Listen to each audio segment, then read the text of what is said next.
Bueno, seguimos aquí con el estudio que habíamos dejado pendiente. Les pido mil disculpas, pero cuestiones ajenas a mi voluntad habían impedido que fuera más atento con este tema. Hoy vamos a hablar de otra forma del tema de la autoridad espiritual, que es el feminismo. El feminismo tiene mucho que ver con la autoridad espiritual, con la cadena de autoridad que impuso Dios desde el principio de los tiempos. Es necesario repetir que las diferentes designaciones de pastor, de maestro, de evangelizador y otras por el estilo describen servicios que deben rendirse, trabajo que debe hacerse a favor de una comunidad cristiana, no cargos en el sentido de posiciones institucionales en un arreglo estructurado de ningún tipo. Es tan importante este tema del reconocimiento del arreglo de Dios respecto a la autoridad espiritual que el desconocerlo, el vulnerar ese arreglo, tiene consecuencias lamentables para la humanidad, como lo hemos visto en estudios anteriores. El globalismo sabe esto. Por eso, una de las herramientas que utiliza es la destrucción de la familia, núcleo central e importante en el propósito divino. Y como una de las estrategias de la destrucción de ese arreglo familiar, el humanismo financia la ideología del feminismo. Los cristianos que permiten que otro hombre, que un pastor, que una institución, lo que sea, gobiernen su familia, deshonran a Dios. Ahí está la clave de la libertad, del derecho a la educación de su propia familia. Quienes vulneran eso es lo que se conoce como doctrina de los nicolaitas. El apóstol Pablo escribió a la asamblea de Corinto sobre ese tema. En la primera carta a los Corintios 11:3 recordó los niveles de autoridad ante Dios. Dijo, quiero que sepáis que Cristo es la cabeza de todo varón y el varón es la cabeza de la mujer y Dios es la cabeza de Cristo. Esto aplica a la congregación de Dios y a la familia cristiana, por supuesto. En los versos 4 y 5 leemos, todo hombre que ora con la cabeza cubierta afrenta su cabeza, pero toda mujer que ora o profetiza con la cabeza descubierta afrenta su cabeza, porque lo mismo es que si se hubiere rapado. Estos pasajes forman parte de la carta que Pablo escribió y le envió a los creyentes de Corinto, una ciudad atestada de paganismo e inmoralidad. Muchos líderes cristianos hacen toda una teología de este par de versículos, sacándolos de contexto y desconociendo el entorno histórico de la congregación de entonces.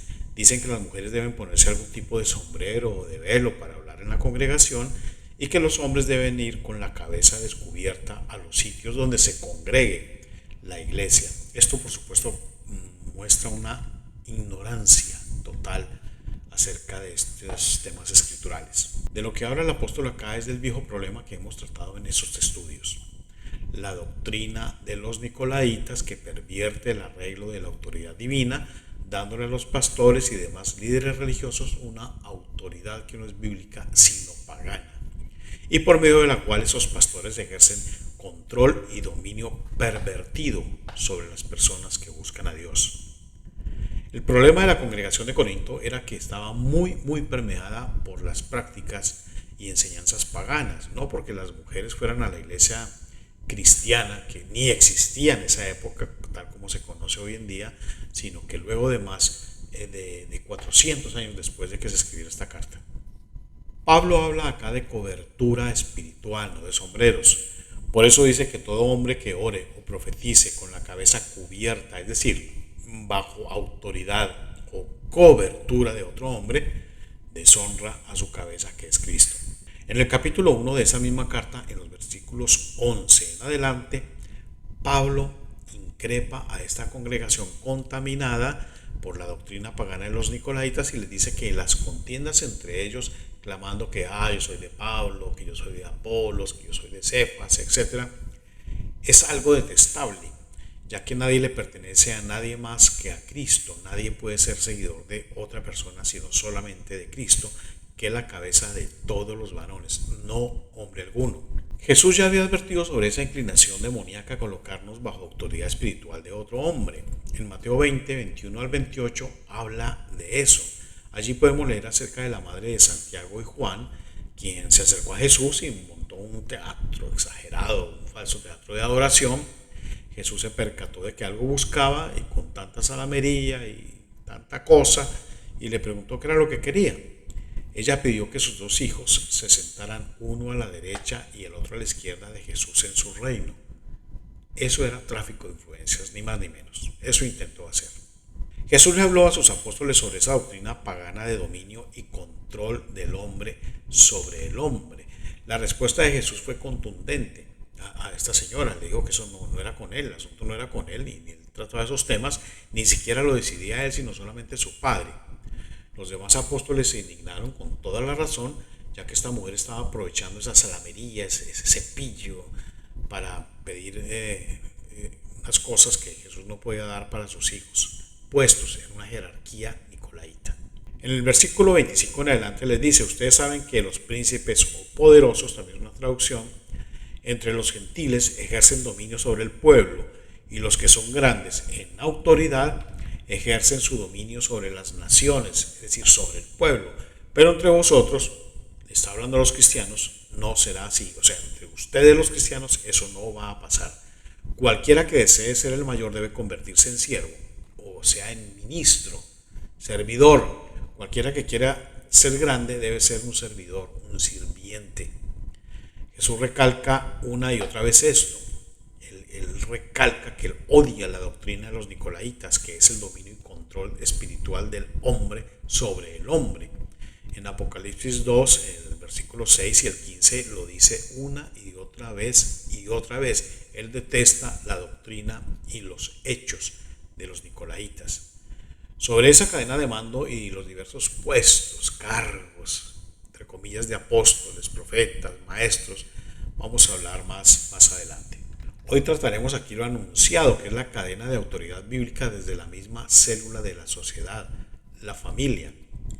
Veíamos que los globalistas ateos, paganos, si se prefiere ese término, enemigos de los arreglos de Dios para la humanidad, tienen muy presente que para destruir una nación deben destrozar primero su parte más importante, la familia.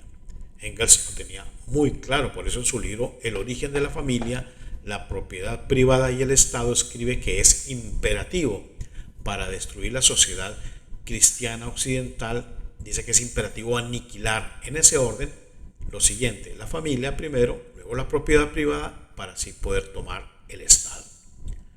Por eso Satanás, desde el jardín del Edén, comienza a socavar ese arreglo de Dios, acude donde la mujer y la engaña. Adán, que no fue engañado, decide obedecer los caprichos de esta primer feminista, reivindicadora de los derechos femeninos, y eso trae las desgracias de la humanidad. Nosotros no nos pusimos de acuerdo, no nos conocemos entre nosotras, son 10 años de generaciones. Ya baila por todas las que ya no están y por todas las que sufrieron. Baila porque ustedes no hacen nada. Va. Ustedes no hacen nada. Nos están matando, hay violencia y no hacen nada. No ven todas las mujeres que hemos sufrido por eso y no hacen nada. ¿Cómo está su responsabilidad como escuela? El lugar es con nosotras. Sí. El lugar es con ustedes. Hay otro ejemplo bíblico de los resultados cuando las mujeres socavan y se apropian de la autoridad de sus esposos. No estoy hablando de cualquier hombre, de sus esposos. Algo que es casi endémico, incluso en las congregaciones pretendidamente cristianas. En Apocalipsis 2, 18 al 20, Jesús habla a la congregación de Tiatira. Dice: yo conozco tus obras y amor y fe y servicio y tu paciencia. Acá Jesús trata con guante de seda a esta congregación, o sea, no los destroza totalmente, sino dice: bueno, tienen paciencia, pero tengo unas cosas pocas contra ti, que toleras que esa mujer Jezabel, que se dice profetiza, enseñe y seduzca a mis siervos a fornicar y a comer cosas sacrificadas a los ídolos. Menuda poca cosa. Dice, sigue diciendo: le he dado tiempo para que se arrepienta, dice ese versículo 21, pero no quiere arrepentirse de su fornicación. El nombre Jezabel significa Baal es esposo de. Baal, para quienes no lo recuerden, es la potestad demoníaca que gobierna y reclama su derecho a gobernar sobre el territorio del Oriente Medio. Bueno, entonces Jezabel, haciendo honor a su nombre, no se sujetó a la autoridad de su esposo, sino a la autoridad de esa potestad demoníaca. El mismo tipo de autoridad al que los líderes cristianos someten a su grey.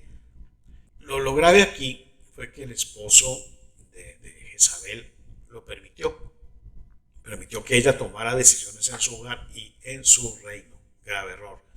Una abominación para Dios. Por eso, por el pecado de ella, de asesinar personas dando órdenes en nombre de Acab, su marido, para apropiarse codiciosamente de grandes extensiones de tierra, Dios los condenó a ambos a muerte. Acab fue responsable por omisión, por permitir que su mujer tomara el mando, el control de su hogar y de ciertos asuntos del gobierno que trajeron asesinatos. El mismo arreglo dentro de las iglesias pretendidamente cristianas, donde los pastores se apropian de la autoridad de los hombres en sus familias y usurpando la autoridad en el círculo familiar, se inmiscuyen en asuntos que no les competen y a los cuales no tienen derecho a entremeterse. Esto ha llevado, hay que decirlo muchísimas veces, a que estos líderes religiosos terminen en fornicación, adulterio con las mujeres de sus congregaciones, en la cual se apropian de esa autoridad espiritual. Por eso es necesario aclararlo. Ese arreglo de autoridad es de obligatorio cumplimiento para los cristianos. No estamos tratando acá de que los budistas, o los ateos, o los seguidores de la nueva era, o los islámicos, o quien sea, deban obedecer ese reclamo. Es necesario aclararlo. Ese arreglo de autoridad es de obligatorio cumplimiento para los cristianos. No estamos acá tratando ni obligando, ni insinuando que los budistas, los ateos, los seguidores de la nueva era, los maometanos, etcétera, etcétera, deban obedecer ese arreglo. Lo recordamos. El hombre es cabeza de su familia, no es el pastor, no es el consejero, no es el líder, no es el gobierno, no es el Estado, es el hombre, el esposo. La cabeza de la mujer es su esposo, no es el pastor, no es el consejero, no es la vecina, no es la comadre, no es la mamá, no es su familia, es su esposo. Él es la cabeza de la familia. La cabeza del hombre tampoco es el pastor, ni su líder espiritual, ni hombre alguno, ni el gobierno, ni el presidente, ni el expresidente, ni nada, sino es Jesucristo, nadie más. Y la cabeza de Jesús es el Padre. Eso es muy, muy simple. Entonces ya vimos que el apóstol Pablo menciona apóstoles, profetas, maestros en comparación con la comunidad cristiana como con el cuerpo humano. Pero antes de eso él describe las dádivas espirituales que capacitan a todos y a cada uno de los miembros, por tanto, incluso a los apóstoles, profetas, maestros, para cuidarse mutuamente unos de otros. No es que alguien tenga que estar encima cuidando a los otros, dice cuidarse mutuamente unos de otros. Y al hacerlo así, él pone la atención no en cargos, no en posiciones organizacionales, sino en servicios y trabajo.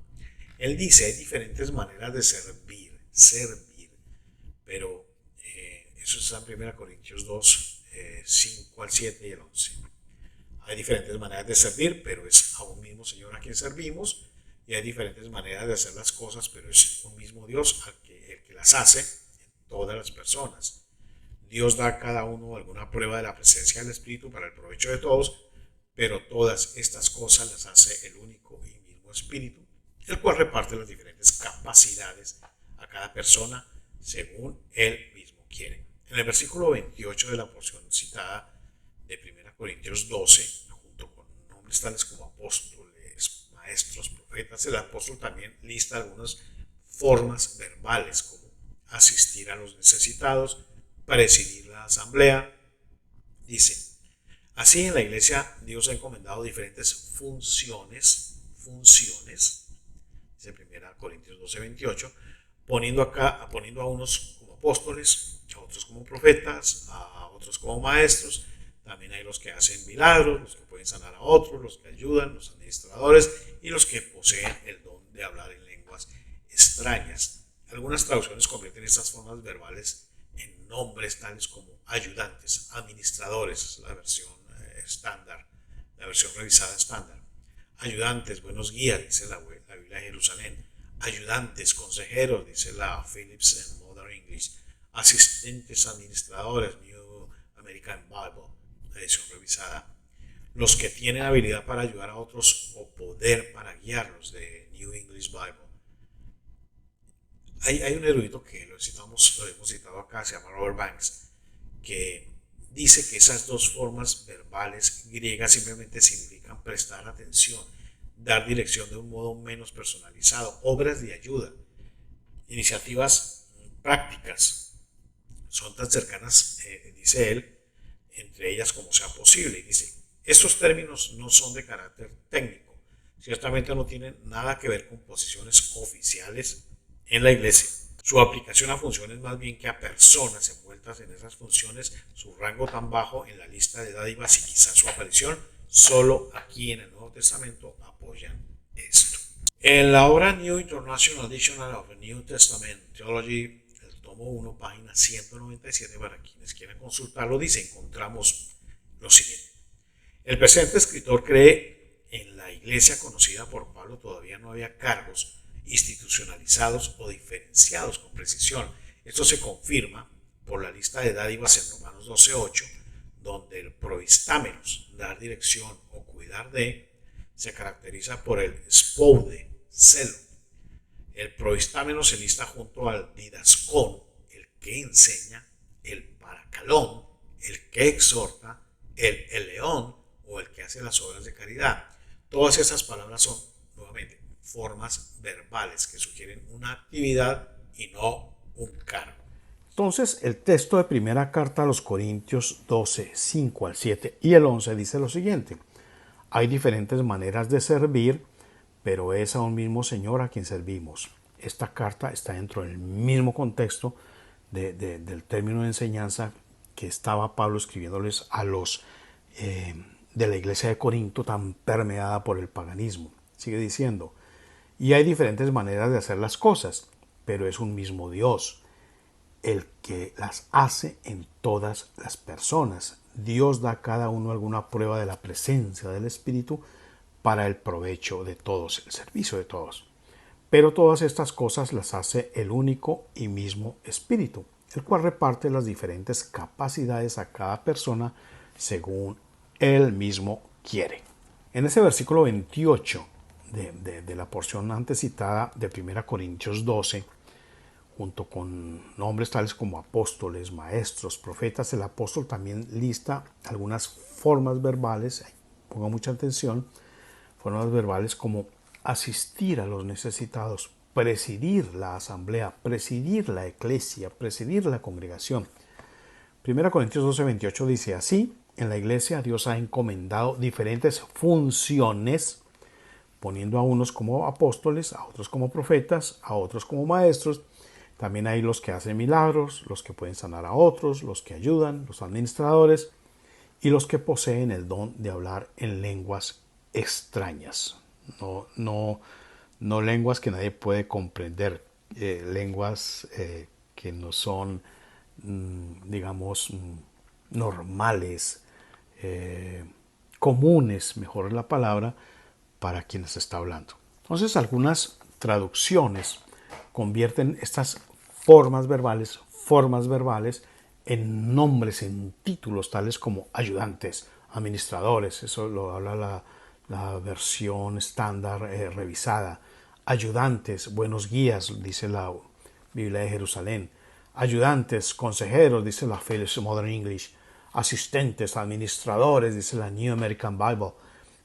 Bueno, en la edición revisada, por ejemplo, dice, la New English Bible dice, los que tienen habilidad para ayudar a otros o poder guiarlos. Pone títulos donde hay funciones verbales. Esto es muy importante tenerlo en cuenta al respecto. Aquí es importante tratar sobre el asunto de las diferentes formas de traducir una palabra, porque mucha gente puede pensar, bueno, pero podemos usar una cosa, podemos usar la otra, una cosa no implica que estemos traduciendo mal, o también cabe esta forma verbal. Por supuesto, cada cristiano es libre de juzgar la autenticidad del mensaje.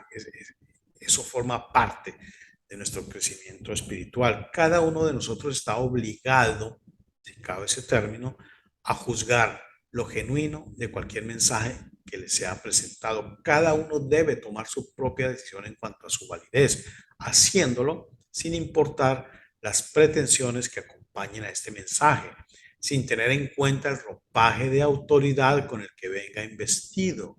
Eso se desprende de las palabras del propio Jesús cuando con respecto a sus verdaderas ovejas dijo lo siguiente: sus ovejas le siguen al verdadero pastor, porque conocen su voz, pero no seguirán a un extraño, sino que huirán de él, porque no conocen la voz de los extraños. Está en Juan 4 y 5.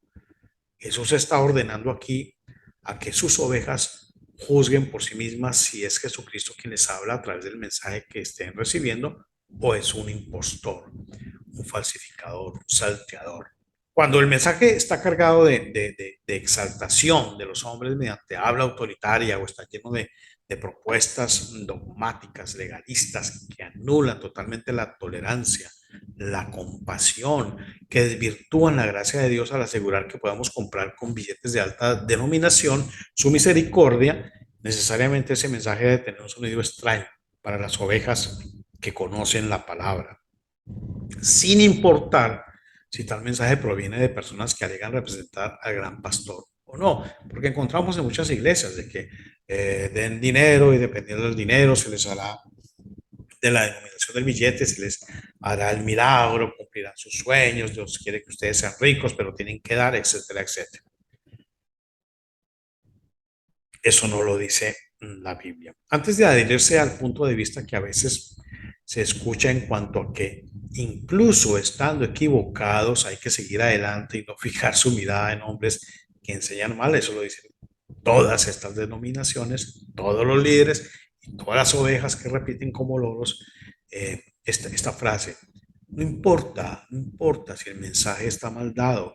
Dios dio autoridad a estas personas, a estos líderes, a estos pastores. Hay que obedecer. Dios los juzgará a ellos. Eso es falso. Eso es falso. Porque Dios nos ordena. Hay que distanciarse lo más lejos posible de quienes mediante estas falsas enseñanzas, mediante estas proposiciones de tiranos se muestran extraños al espíritu del cristianismo. Dios va a juzgar a cada uno de nosotros, depende de lo que hagamos. No podemos, no, es que vamos a la iglesia y vamos a permitir que Dios actúe, Dios lo juzgará a él, al que está enseñando. No, no, Señor, también es responsabilidad de uno. Si acude y cree y llena esos almacenes de gente, perdón, para el infierno. Entonces, existen motivos razonables para evitar esas personas, ese tipo de personas que enseñan este tipo de cosas, en vista de que los hechos históricos no dejan lugar a dudas de la tendencia innata en los hombres, doctrinas nicolaitas, para encontrar la manera de imponer su voluntad y su manera de ver las cosas a los demás. Eso es la doctrina de los nicolaitas, suplantando así de una u otra manera la voluntad de Dios, la voluntad de Jesucristo, el pastor, y el arreglo divino conforme a los estándares de lo que debe ser la cadena de autoridad que ya la hemos visto. Entonces, mucha gente dice que hay que ir a las iglesias, que no importa cuál sea, pero hay que congregarse. Lo dijeron hace poco en Twitter. Al respecto, lo que la Biblia muestra es que el unirse a alguna organización o denominación religiosa o iglesia no tiene nada que ver con el ingreso a lo que las escrituras llaman el cuerpo de Cristo. Nos convertimos en miembros de ese cuerpo de Cristo de una única, una sola manera, por medio de nuestra fe. No importa, no por medio de ir a tal o cual denominación, a tal o cual esquina, a tal o cual iglesia. Cualquiera que haya aceptado, que haya reconocido a Jesucristo como su cabeza, se convierte en parte de ese cuerpo de la iglesia de Cristo. Es la fe individual, la fe personal de cada uno lo que lo conecta a esa cabeza. Por eso cada varón, cada jefe de familia tiene como cabeza a Jesucristo, no porque lo diga algún pastor, no a través de algún pastor, no a través de algún apóstol o de algún tipo de esta autoridad falsa, sino mediante su fe personal recibe la dirección directa, por supuesto, mediante la guía del Espíritu Santo que se traduce y se plasma en las Escrituras. Entonces, esa jefatura guiadora de Jesucristo siempre está disponible para cualquier persona que lo busque. Aunque un creyente ya forma parte de un cuerpo colectivo debido a una fe compartida mutuamente, nadie depende de la intervención de una u otra persona, de un miembro o de otro grupo de miembros para tener acceso a esa jefatura directa a través de Cristo de parte de Dios. A cada uno, cada hombre, cada mujer, por supuesto, les es dada la manifestación del Espíritu para provecho, asignando sus dones, que después veremos ese tema, a cada uno en particular. Dice las Escrituras, hay diferentes capacidades que una persona puede recibir y diferentes maneras de servir y diferentes maneras de hacer las cosas, pero es el mismo Espíritu, el mismo Señor, el mismo Dios, el que las hace en todas las personas. Como miembro de ese cuerpo, tampoco es menos cierto que somos miembros que pertenecemos individualmente los unos a los otros. A los cristianos se nos muestra que debemos ser no miembros de un sistema religioso, sino miembros de una iglesia, de una congregación, un cuerpo, que es el cuerpo de Cristo, un cuerpo de personas similar a una familia bajo la jefatura del Hijo de Dios, de Jesucristo. Entonces los cristianos del primer siglo no pertenecían a una iglesia religiosa, a una denominación, a una congregación local en el sentido de pertenecer, inscritos, ser miembros formales, caracterizados de una organización religiosa. Si se reunían con otros, formaban parte en virtud del propio acto de reunirse de la reunión o asamblea local eclesial. Entonces, esto significa que la llamada o el llamado que hablan, que los congregaba, no provenía de ninguna autoridad religiosa. Era la llamada del Evangelio, de las buenas nuevas, del Evangelio de Cristo, que los atraía. Una llamada que no era meramente para compartir los pensamientos personales, las opiniones, la gran sabiduría personal, sino básicamente para oír el mensaje de Dios y cumplir con la tarea de reproducirlo. Otro factor que contribuye al entendimiento es el principio establecido en la carta de Pablo a los Efesios, capítulo 4, versículos 11 al 16. Ya lo citamos. Este pasaje afirma que los servicios que rinden las personas en las congregaciones, incluyendo los realizados por los apóstoles en esa época, ahora los profetas, evangelizadores, pastores, maestros, pero obviamente que aplica a los servicios de la iglesia, de la congregación de hoy en día. Entonces, como hemos visto, la meta era no que permaneciesen siendo niños, sino adultos, no que siguieran en términos de la infancia necesitando que otros les enseñasen y les pastoreasen, les guiasen, sino que tenían que crecer en toda forma unidos en Cristo, quien es la cabeza del cuerpo, eso dice el texto.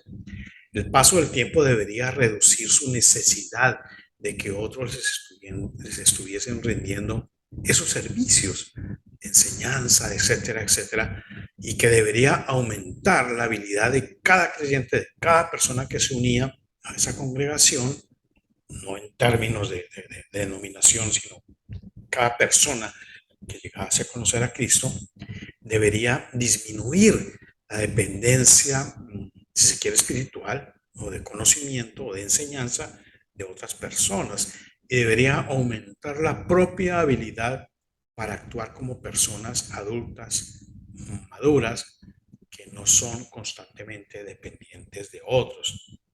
Eso lo reafirma Hebreos, el escritor de Hebreos, pensamos que es Pablo, y él reprende a aquellos a los que se dirige diciendo: después de tanto tiempo ya debíais ser maestros, en lugar de continuar en la necesidad constante de un servicio de pastoreo, de enseñanza por parte de otros.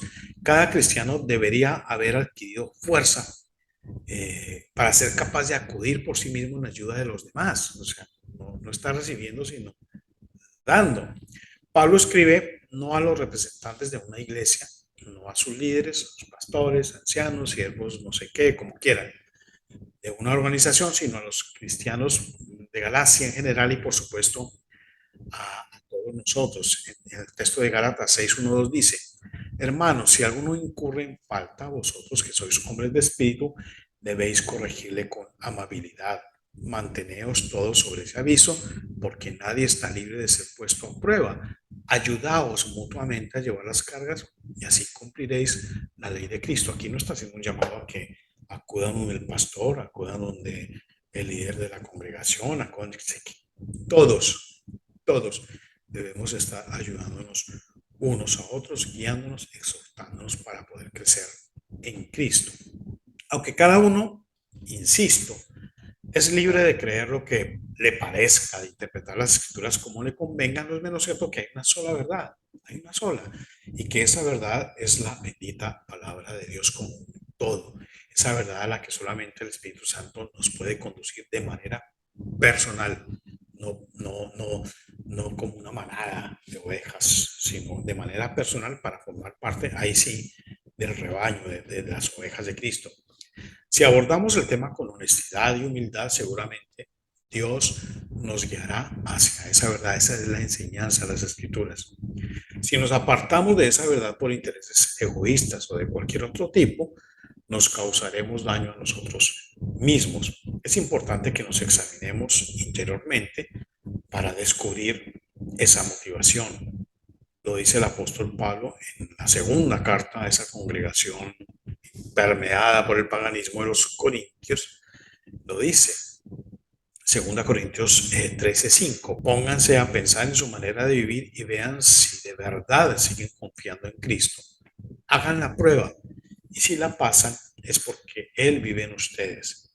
Pero si no confían en Cristo de verdad es porque Él no está en ustedes. Un texto muy poco conocido, 2 Corintios 13:5. No es mi intención, y Dios lo sabe, empujar a nadie para que se separe de su denominación confesional, ni para causar división en la iglesia de Cristo, tal como me han acusado durante muchos años muchos pastores de mega iglesias, de iglesias más pequeñas, de todo tipo de confesiones, de ninguna manera. Cada líder, pastor, dirigente, superintendente, anciano, como quiera que se llame su cargo de autoridad, como quiera que le digan, y que usando el nombre de Cristo se ha colocado como gobernante de sus hermanos cristianos, que no es otra cosa que la doctrina de los nicolaitas, que Dios aborrece, debería hacérsele la pregunta que formula Pablo en primera carta a los Corintios 1:13 y que se podía parafrasear de la siguiente manera: ¿acaso usted fue crucificado por otras personas? ¿Acaso compró usted con su vida a otras personas para que le deban obediencia?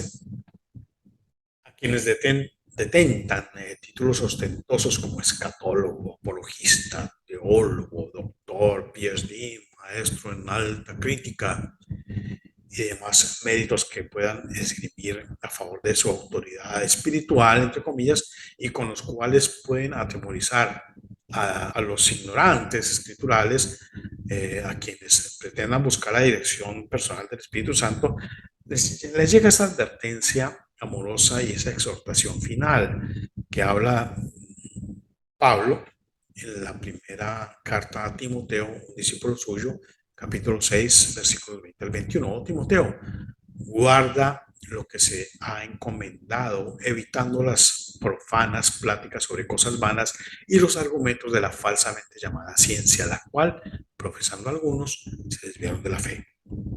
La falsamente llamada ciencia no ha hecho otra cosa que desviar la atención de vida hacia Jesucristo para dirigirla hacia los otros miembros del cuerpo educados seglarmente en materias aparentemente relacionadas con la fe, pero que no son más que parte de esa falsamente llamada ciencia que están desviando a los cristianos de la meta que es Jesucristo.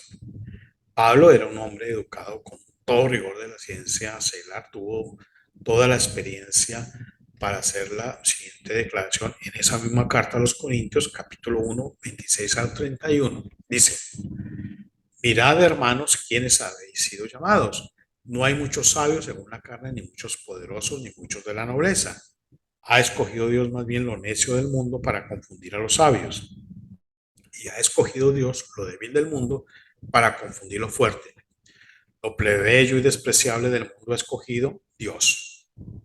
Lo que no es, para reducir a la nada lo que es, para que ningún mortal se gloríe en la presencia de Dios. De Él os viene que estéis en Cristo Jesús, al cual hizo Dios para nosotros sabiduría de origen divino, justicia, santificación y redención, a fin de que, como dice la Escritura, el que se gloríe, gloríese en el Señor. Entonces, esto para redondear lo que están algunas líderes religiosos de hoy en día, de iglesias que se dicen cristianas, que están apoyando el tema incluso del aborto, de la pedofilia, están apoyando el tema de la legalización de las drogas y por supuesto el tema de la ideología de género, el tema del feminismo, que fue con el que abrimos este capítulo, este estudio de hoy. No se dejen engañar. Quienes profesen tales cosas no tienen nada que ver con Cristo ni con su Padre. Nos vemos en el siguiente estudio. Vamos a comenzar próximamente el estudio de las 6 doctrinas fundamentales que todo cristiano debe conocer para poder llamarse cristiano. Les apuesto que muchos de ustedes no la conocen. Un abrazo, Dios los bendiga.